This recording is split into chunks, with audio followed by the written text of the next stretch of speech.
Infographics जो हैं ये बेसिकली जो वर्ड है वो है इंफॉर्मेशन ग्राफिक्स, जिसको हम जब शॉर्ट फॉर्म में बोलते हैं तो हम कहते हैं इन्फोग्राफिक्स। अब सवाल ये पैदा होता है कि इन्फोग्राफिक्स दरअसल हैं क्या? देखें जी, बहुत ही आसान सी बात है। जब भी किसी भी इंफॉर्मेशन को ग्राफिक्स की सूरत में या ग्राफिक्स की मदद से प्रेजेंट किया जाता है तो वो बेसिकली इन्फोग्राफिक कहलाता है। मिसाल के तौर पे अगर हम स्मोकिंग के जो नुकसानात हैं, डिसएडवांटेजेस हैं, इनके हवाले से अगर एक ग्राफिकल इंफॉर्मेशन प्रोड्यूस करें तो ये डिसएडवांटेजेस ऑफ स्मोकिंग पे एक इन्फोग्राफिक कहलाएगा। अच्छा, अब बात ये है कि इन्फोग्राफिक हम बनाते क्यों हैं या इस्तेमाल क्यों करते हैं? ये बहुत ही इम्पोर्टेंट बात है। देखें, ये नेचुरल है कि इंसान का जो दिमाग है, वो किसी भी इंफॉर्मेशन को बेहतर तरीके से प्रोसेस कर सकता है, ज़्यादा बेहतर तरीके से प्रोसेस कर सकता है, अगर वो इंफॉर्मेशन विजुअल की फॉर्म में हो। आप लोगों को मालूम होगा, हमें चेहरे अक्सर याद रह जाते हैं, नाम याद नहीं रहते। आप लोगों को बहुत सारे ऐसे लोग याद होंगे जो स्कूल में बहुत अरसा पहले आपके साथ पढ़ते रहे। आज आपको उनके नाम शायद याद नहीं, लेकिन उनका चेहरा अभी भी आपकी आंखों के सामने और आपको याद है। तो बेसिकली क्या प्रूफ हुआ कि विजुअल ज़्यादा देर तक याद रह जाता है और ज़्यादा आसानी से समझा जा सकता है।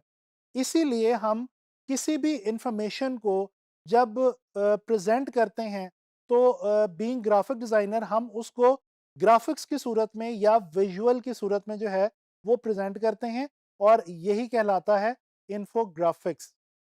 अच्छा, कुछ स्टैटिस्टिक्स मैं आपसे शेयर करना चाहता हूँ जो कि सपोर्ट करते हैं इन्फोग्राफिक के आइडिया को, और फिर उसके बाद हम इसके बारे में कुछ मज़ीद गुफ्तगू करेंगे।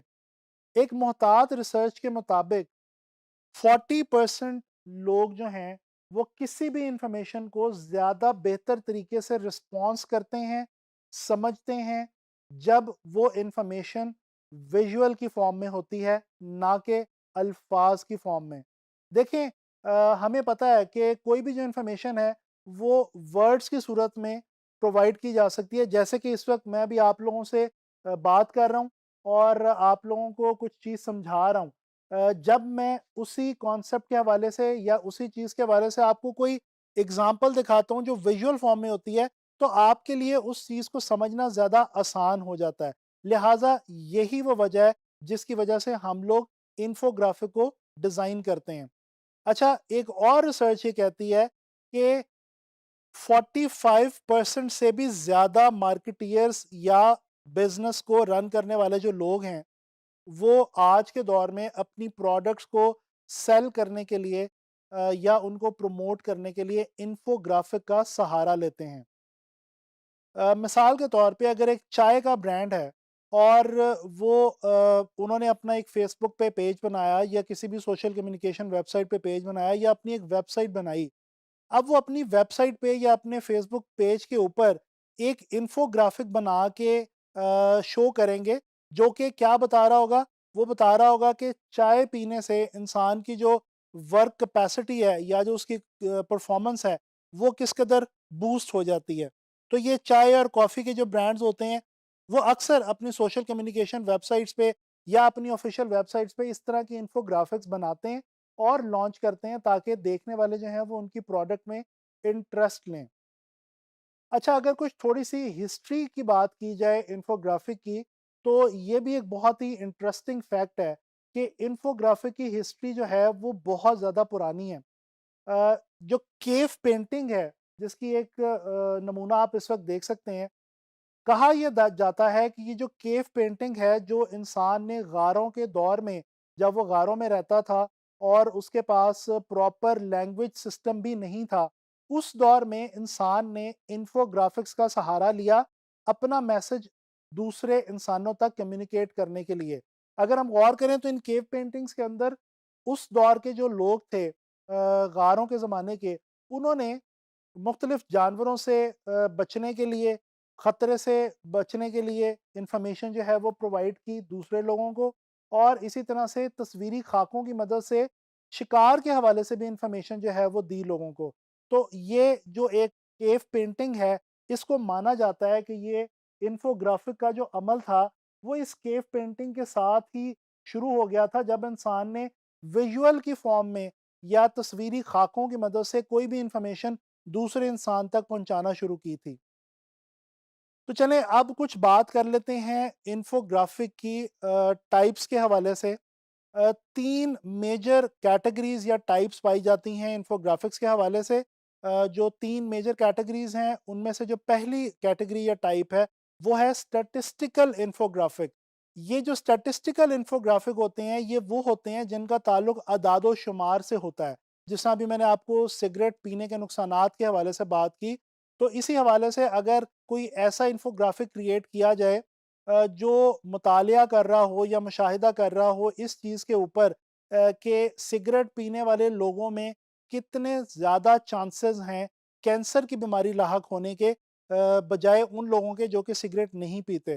तो अब ये जो एक रिसर्च है या ये जो एक सवाल है, इसको सपोर्ट करने के लिए जब हम ग्राफ़िक्स क्रिएट करेंगे और ग्राफ़िक्स की मदद से एक इन्फोग्राफ़िक बनाएँगे, तो उसमें डेफ़िनेटली हम स्टैटिस्टिक्स का सहारा लेंगे। तो ये जो एक टाइप है, ये है स्टैटिस्टिकल इन्फोग्राफिक की। अच्छा, फिर इसके बाद एक और टाइप या कैटेगरी आती है जो कि कहलाती है प्रोसेस फ्लो चार्ट इस इन्फोग्राफिक। अब ये जो प्रोसेस फ्लो चार्ट है, इसका ताल्लुक किसी भी प्रोसेस से होता है। जब आप कोई भी प्रोसेस ग्राफ़िक्स की सूरत में या तस्वीरी शक्ल में आप बयान करते हैं, तो बेसिकली आप एक ऐसा इन्फोग्राफ़िक क्रिएट कर रहे हैं, जो कि जिसका ताल्लुक जो है, जिसकी कैटेगरी जो है, वो टाइप जो है, वो प्रोसेस फ्लो चार्ट वाली है। मिसाल के तौर पे पेंसिल से हम ड्राइंग करते हैं, स्केचिंग करते हैं, लिखते हैं। अब फैक्ट्री में ये पेंसिल तैयार किस तरह से होती है? अब ये एक पूरा प्रोसेस है।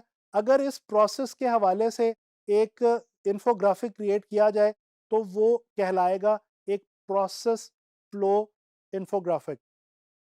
इसी तरह से एक और कैटेगरी तीसरी जो कैटेगरी है, वो है जनाब अली ज्योग्राफिक इन्फोग्राफिक्स। ये जो ज्योग्राफिक इन्फोग्राफिक्स होते हैं, इनका ताल्लुक होता है ज्योग्राफी से, यानी कि इलाके से।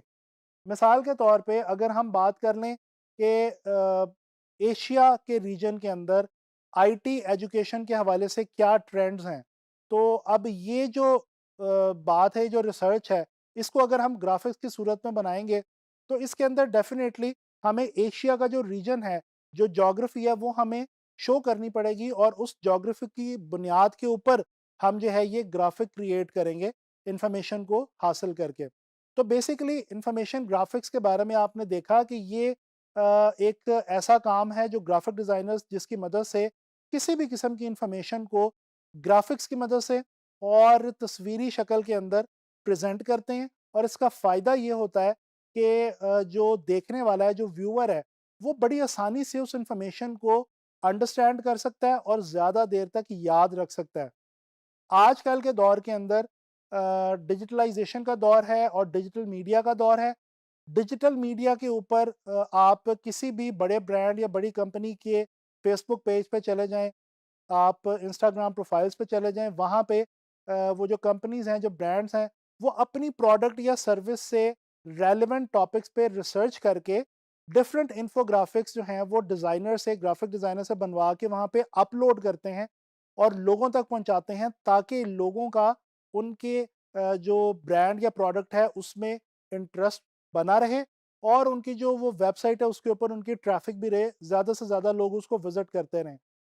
तो ये इन्फोग्राफिक्स के हवाले से हमने सारी डिस्कशन की। मैं उम्मीद करता हूँ कि आपको इसकी समझ आई होगी और अब आने वाले लेसन्स में हम इन्फोग्राफिक्स के हवाले से कुछ मज़ीद बातें जो हैं उनको जानेंगे और इन्फोग्राफिक बनाना भी सीखेंगे।